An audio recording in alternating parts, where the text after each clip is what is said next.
Al-Quran merupakan kitab suci umat Islam yang dimana Al-Quran diturunkan kepada Nabi Muhammad SAW melalui perantara malaikat Jibril dan berupa lafal Arab. Al-Quran juga merupakan satu-satunya kitab suci yang dijaga langsung kemurniannya oleh Allah Subhanahu wa taala. Sebagaimana yang telah dijelaskan pada surat Al-Hijr ayat 9. Allah Subhanahu wa taala berfirman, A'udzu billahi minasyaitonir rajim. Bismillahirrahmanirrahim. Inna nahnu nazzalna dzikra wa inna lahu lahafizun.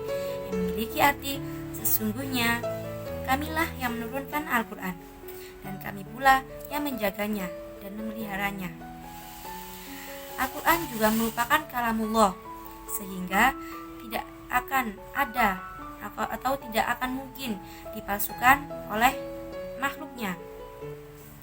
Nah, kemudian menjelang Nabi Muhammad SAW wafat, Nabi Muhammad SAW memberikan wasiat kepada umatnya, yakni agar umatnya ini senantiasa berpegang teguh terhadap ajaran Islam, yakni berupa Al-Quran dan juga As-Sunnah. Pemeliharaan Al-Quran. Pemeliharaan Al-Quran terdiri dari dua kata, yakni pemeliharaan dan juga Al-Quran, yang dimana dalam Kamus Besar Bahasa Indonesia atau biasa kita sebut dengan KBBI, pemeliharaan memiliki makna, memiliki arti yaitu proses pembuatan, kemudian penjagaan, kemudian perawatan. Sedangkan Al-Quran sendiri memiliki arti yakni kitab suci umat Islam yang berisi tentang firman-firman Allah yang diberikan kepada Nabi Muhammad SAW melalui perantara malaikat Jibril. Nah, mungkin kalian tanya, kenapa sih kok harus melalui perantara malaikat Jibril? Kenapa kok tidak langsung dari Allah Subhanahu Wa Taala langsung disalurkan kepada Nabi Muhammad? Malaikat Jibril sendiri memiliki tugas, yakni menyampaikan wahyu dari Allah Subhanahu wa taala kepada Nabi Muhammad SAW. Malaikat Jibril sebelum menyampaikan wahyu kepada Nabi Muhammad SAW, beliau mempelajarinya terlebih dahulu di Lauhul Mahfuz. Nah, Al-Quran pertama kali diserap oleh Malaikat Jibril itu tidak berupa buku, melainkan berbentuk suara. Setelah itu, Malaikat Jibril menyampaikan kepada Nabi Muhammad SAW. Malaikat Jibril dalam menyampaikan wahyu atau Al-Quran tersebut tidak membawa apa-apa, melainkan beliau hanya menggunakan suara ketika membaca Al-Quran, dan oleh Nabi Muhammad SAW didengarkan, kemudian diresapi, kemudian diserap sampai masuk ke dalam sanubari beliau dan akhirnya masuk ke dalam hati beliau secara abadi. Nah, Al-Quran diturunkan melalui perantara Malaikat Jibril agar Al-Quran senantiasa dibaca, kemudian diamalkan, kemudian diterapkan, dan kemudian dijadikan sebagai pedoman atau petunjuk agar manusia berada di jalan kebenaran. Dari pengertian tersebut, kita dapat mengetahui bahwa pemeliharaan Al-Quran yaitu proses penulisan, kemudian pengumpulan, dan juga perawatan. Apa yang dirawat ayat-ayat Al-Quran agar atau sehingga menjadi sebuah kitab suci yang kita baca sampai sekarang ini. Pengertian pemeliharaan Al-Quran dibagi menjadi dua kategori, yakni pemeliharaan Al-Quran dalam artian menghafalkannya dalam hati, itu yang pertama, dan yang kedua yakni pemeliharaan Al-Quran dalam artian penulisan. Untuk sejarah atau historikal pemeliharaan Al-Quran dibagi menjadi 3 tahap atau 3 fase, yaitu yang pertama pemeliharaan atau pemurnian Al-Quran pada zaman Rasulullah SAW. Yang kedua yakni pemeliharaan Al-Quran atau pemurnian Al-Quran pada zaman sahabat. Dan yang terakhir, yakni pemeliharaan atau pemurnian Al-Quran pada zaman tabi'in.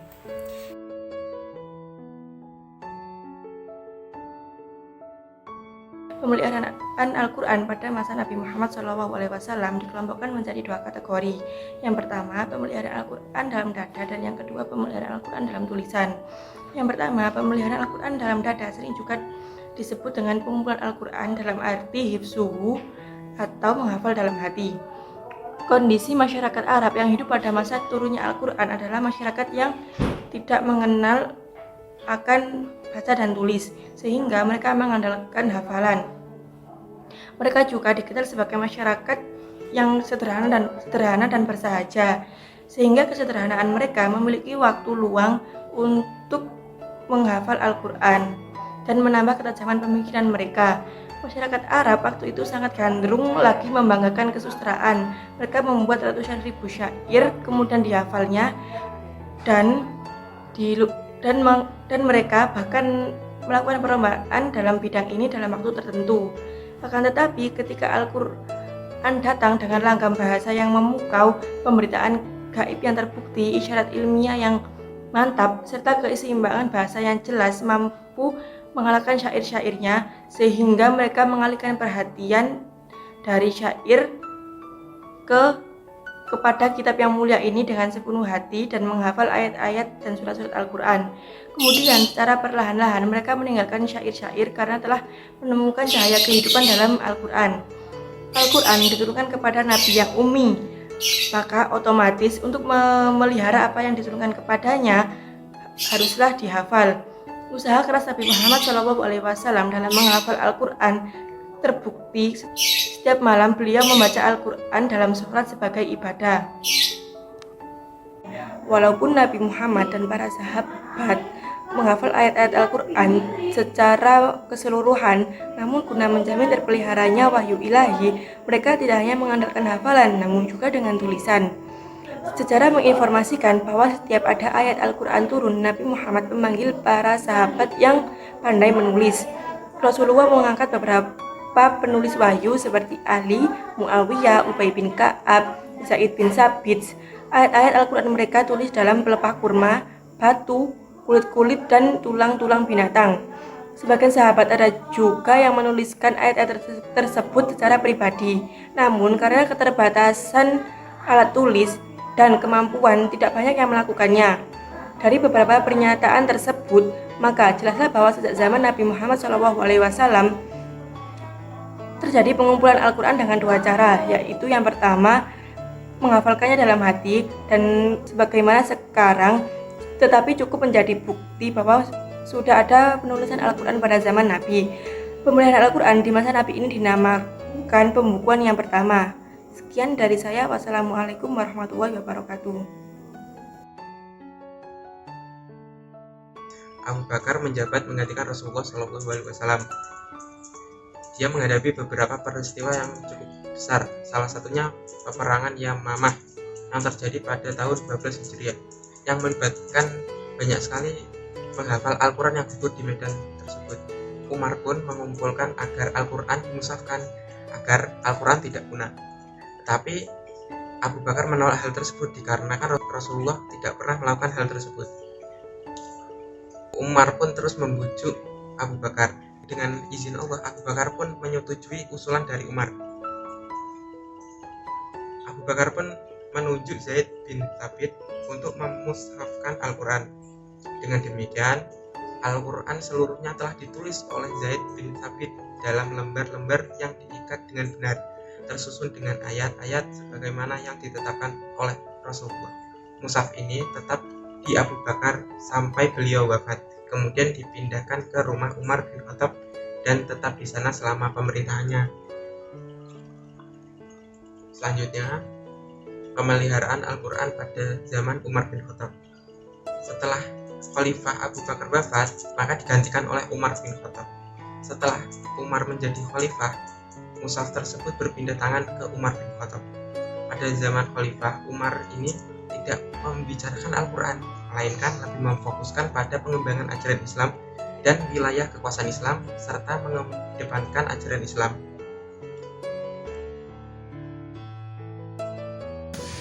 Pemeliharaan Al-Quran pada masa Khalifah Utsman bin Affan. Pada masa pemerintahan Utsman bin Affan, banyak kaum muslimin yang menghafal Al-Quran, tetapi mereka memiliki naskah-naskah Al-Quran yang tidak sama susunan surat-suratnya.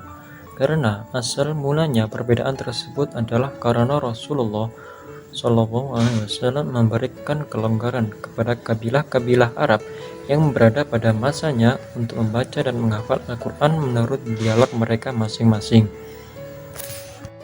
Orang pertama yang memperhatikan masalah perbedaan susunan surat Al-Quran adalah seorang sahabat yang bernama Hudzaifah bin Yaman. Ketika itu sedang dalam penaklukan Armenia di Azerbaijan, yang di dalam perjalanannya pernah mendengar pertikaian kaum muslimin tentang bacaan berapa ayat Al-Quran. Kemudian Hudzaifah bin Yaman melaporkan kepada Utsman bin Affan. Setelah itu Utsman bin Affan meminta lembaran-lembaran Al-Quran pada Hafsah binti Umar yang ditulis pada masa Khalifah Abu Bakar yang disimpan olehnya untuk disalin. Kemudian Utsman bin Affan membentuk panitia yang terdiri dari Zaid bin Thabit sebagai ketua, Abdullah bin Zubair, Sa'id bin As, Abdurrahman bin Aris bin Hisam untuk membukukan Al-Quran. Al-Quran yang telah dibukukan dinamai dengan Al-Mushaf dan oleh panitia ditulis 5 buah Al-Mushaf. 4 diantaranya dikirim ke Mekkah, Damaskus, Basra, dan Kufah, agar di tempat-tempat tersebut disalin pula Al-Mushaf. Dan 1 buah ditinggalkan di Madinah untuk Utsman sendiri, dan itulah yang dinamai dengan Mushaf Al-Iman. Setelah itu, Utsman bin Affan memerintahkan untuk mengumpulkan semua lembaran-lembaran Al-Quran yang ditulis sebelum Al-Mushaf dan membakarnya. Yang kedua, yaitu adalah pemeliharaan Al-Quran pada masa At-Tabi'in. Setelah berakhirnya zaman Khalifah 4, timbul zaman Bani Umayyah. Kegiatan para sahabat dan tabi'in terkenal dengan usaha-usaha yang tertumpu dan penyebaran ilmu Al-Quran melalui jalan periwayatan dan pengajaran secara lisan. Orang-orang yang paling berjasa dalam periwayatan ini adalah Khalifah Ibnu Abbas, Ibnu Mas'ud, Zaid Ibnu Thabit, Abu Musa al-Ashjan, Abdullah Ibnu al-Zubair. Sedangkan dari kalangan sahabat Mujahid, Atta, Ikrimah, Qatadah, Al-Hasan al-Bashari, Sa'id ibnu Jubair, Zaid ibnu Aslam di Madinah. Dari Aslam, ilmu ini diterima oleh putranya Abdullah ar-Rahman. Malik ibn Anas dari generasi tabi'in al-tabi'in. Mereka ini semuanya dianggap sebagai peletak batu pertama bagi apa yang disebut dengan ilmu tafsir, ilmu asbabun nuzul, ilmu nasik, ilmu manus, ilmu gharib, Al-Quran, dan lainnya. Para penulis pertama dalam tafsir adalah Subbah ibnu Hajjah, Sufyan ibnu Uyainah, dan Wali ibnu al-Jarrah. Kitab-kitab tafsir mereka menghimpun pendapat-pendapat sahabat dan tabi'in. Pada abad ketiga Hijriah menyusul tokoh tafsir yang bernama Ibnu Jarir al-Tabari. Al-Tabari adalah mufassir pertama yang membentangkan bagi berbagai pendapat dan mentajrih sebagainya atas lainnya. Ia juga mengemukakan i'rab dan istinbat atau panggilan hukum dari Al-Quran. Di abad ketiga ini juga lahir ilmu asbabun nuzul, ilmu masik, dan ilmu manus, ilmu tentang ayat-ayat makkiyah dan madaniyah. Sekian dari yang bisa saya sampaikan. Terima kasih. Wassalamualaikum warahmatullahi wabarakatuh.